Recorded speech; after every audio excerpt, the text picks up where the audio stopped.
All right, welcome everyone.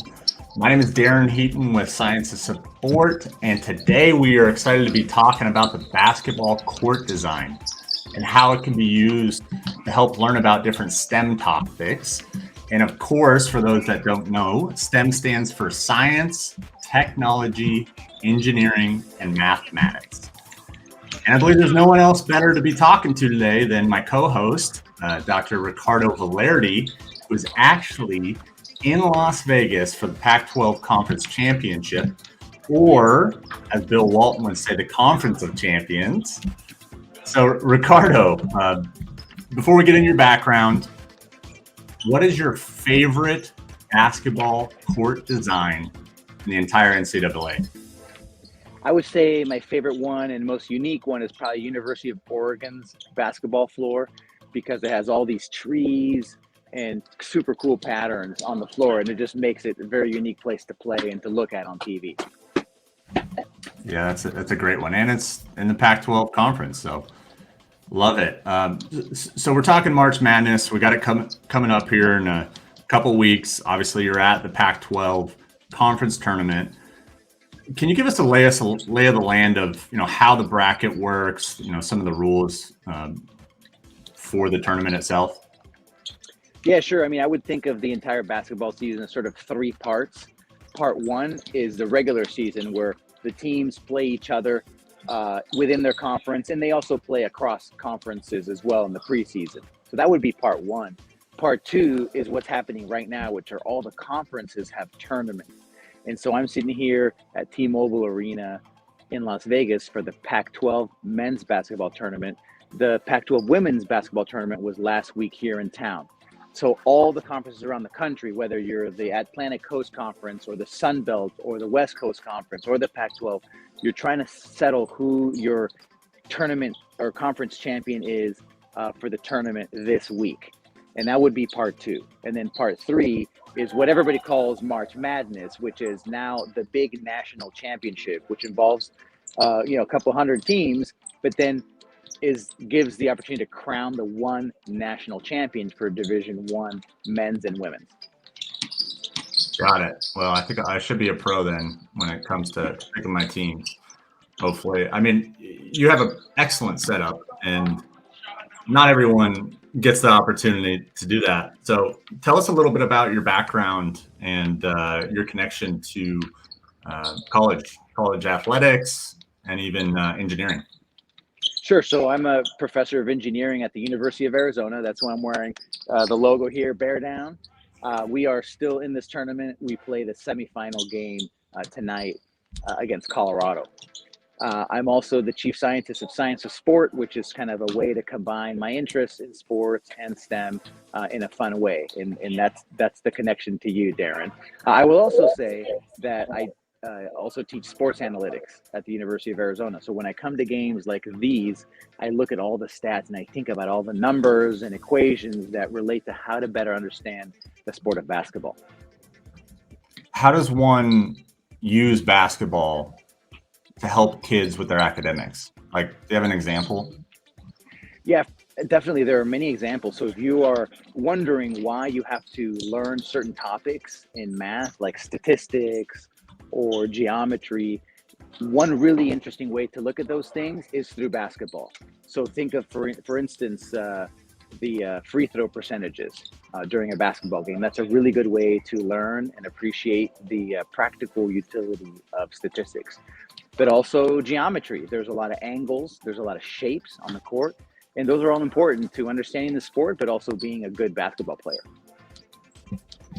Yeah, I think that leads into our goal today is really to look at the basketball court and say, what are the different academic elements to that? What are the different STEM components to the court? And to the average eye, it's not evident.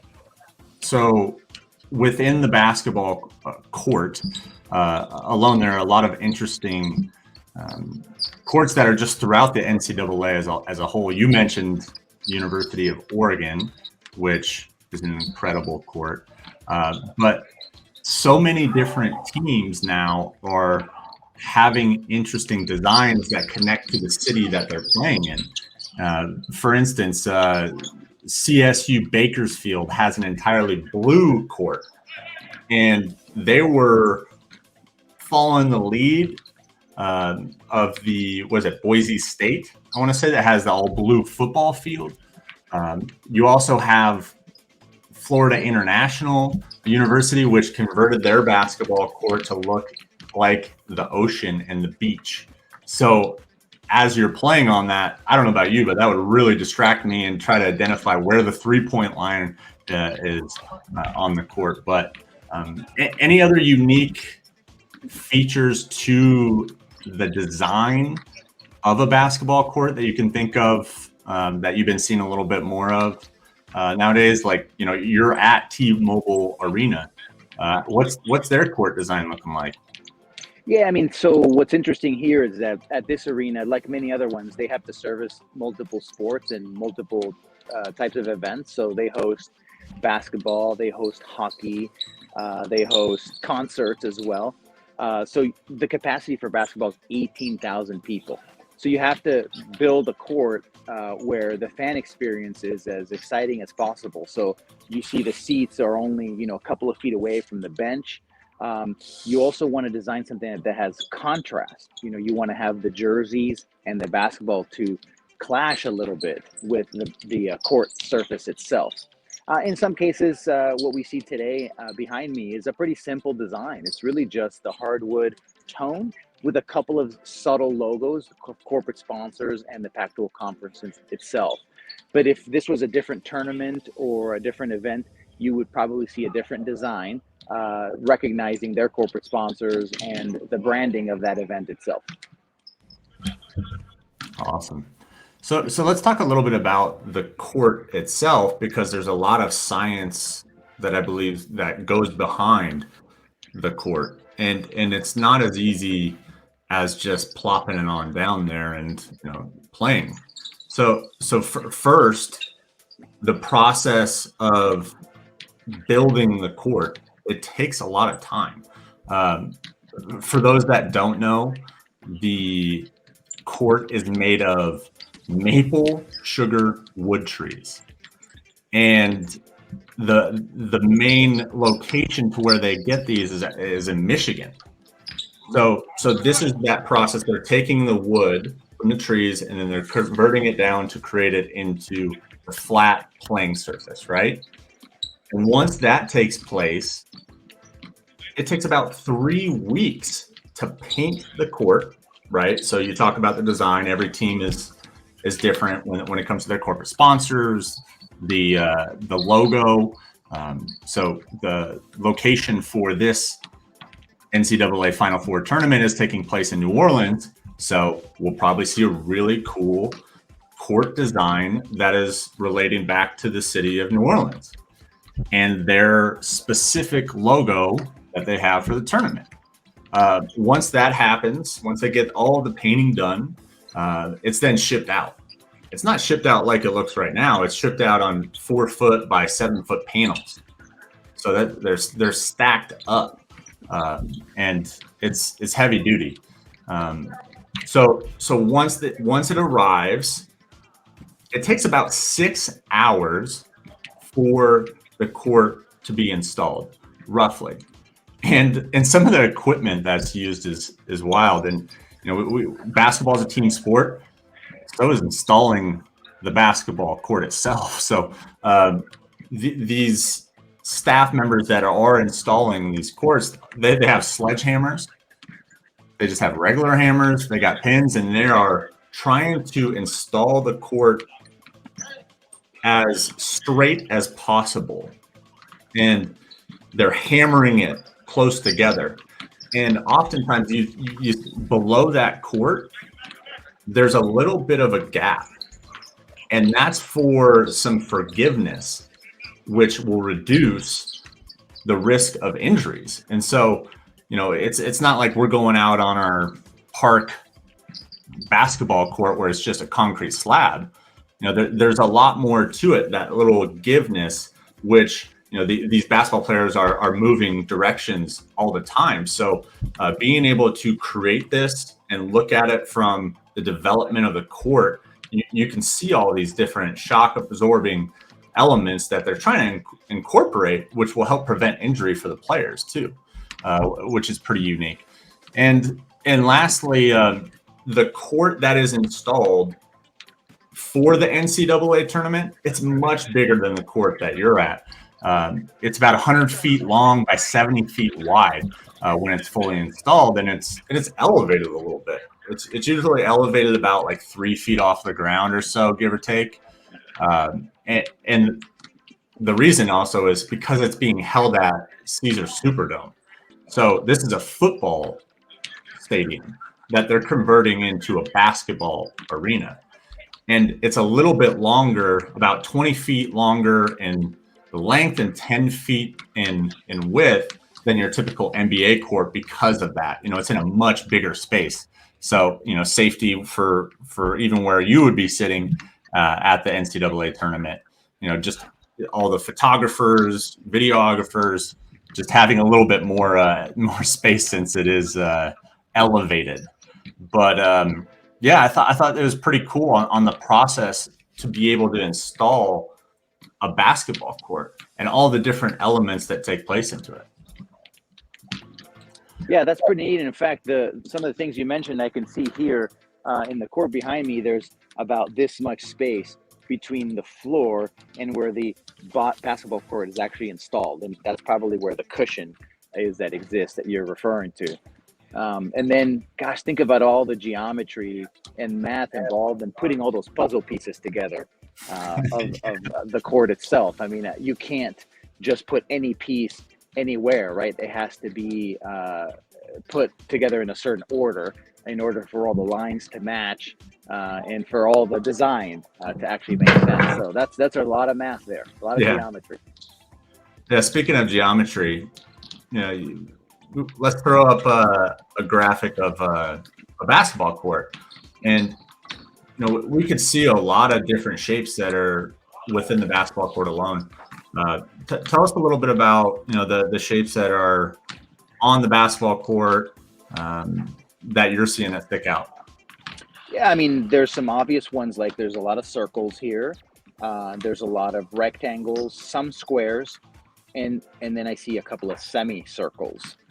So what's cool is that, the hoops also are circles and the backboards are rectangles, and there's a lot of lines that help you, use as reference points when you're shooting or when you're dribbling and making plays.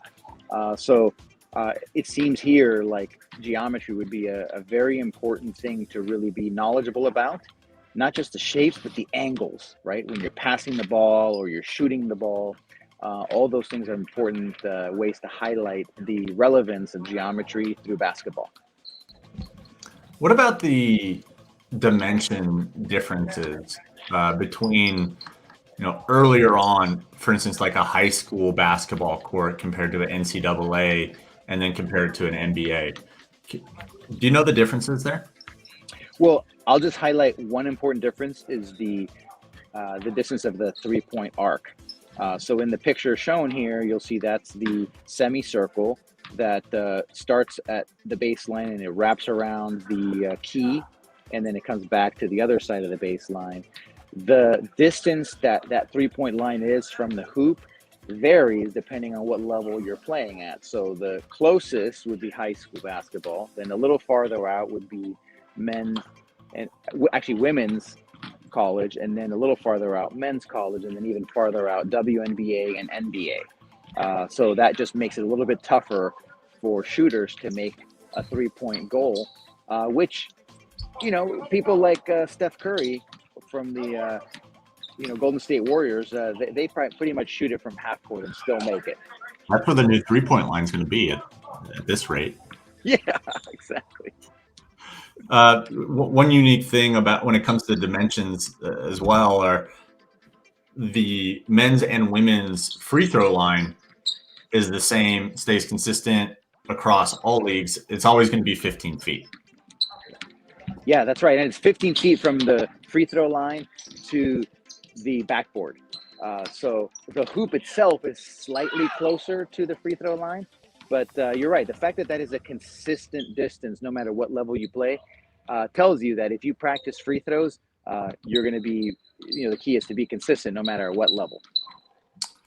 Great. Well, let's bring it back to STEM education, some different ideas, maybe some teachers and how they can use the basketball court to help their students academically.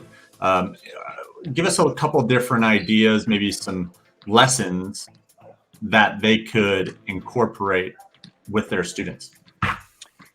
Well, there's concepts like distances, there's area, there's perimeter, and then there's also identifying geometric shapes and calculating the area of each of those.